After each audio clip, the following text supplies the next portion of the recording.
रहो, अब हटना नहीं हटाना है। बोध गया में फिर से हमको धम्म ध्वजा फहराना है। बोध गया में फिर से हमको धम्म ध्वजा फहराना है। हम हिंसा से भले विरत रहने की प्रतिज्ञा लेते हैं। हिंसा का मतलब अहिंसा, हमने भगवान बुद्ध से अहिंसा सीखा। अहिंसा का मतलब जो हिंसा करने की पूरी क्षमता रखता हो वही अहिंसा का पालन कर सकता है। एक दिनकर जी की लाइन है, क्षमा शोभती उस भुजंग को जिसके पास गरल हो।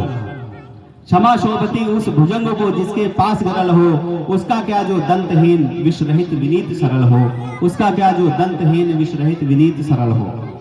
तो अहिंसा वही कर सकता है जो आपका सर्वस्व नष्ट करने की क्षमता रखता है।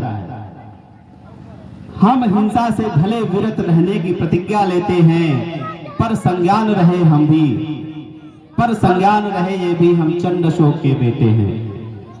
हम हिंसा से भले विरत रहने की प्रतिज्ञा लेते हैं, पर संज्ञान रहे ये भी हम चंड अशोक के बेटे हैं। दया क्षमा मैत्री करुणा को हम श्रृंगार समझते हैं। दया क्षमा मैत्री करुणा को जो तथागत भगवान बुद्ध द्वारा जो विरासत में हमें मिली है, दया क्षमा मैत्री करुणा को हम श्रृंगार समझते हैं। लेकिन एक बार में शीश काटने का भी हुनर हम रखते हैं। एक बार में शीश काटने का भी हुनर हम रखते हैं। सठे साठम समाचरे, ये आचार्य विष्णुगुप्त द्वारा, जिसे चाणक्य कहा जाता है, आचार्य विष्णुगुप्त द्वारा दिया हुआ सूत्र है। विष्णुगुप्त को लेकर तमाम विडंबनाएं हैं कि वो चाणक्य थे, वो एक ब्राह्मण थे। ऐसा नहीं है। एक्चुअली वो चंद्रगुप्त मौर्य के बड़े भाई हैं, उनका नाम था विष्णुगुप्त मौर्य।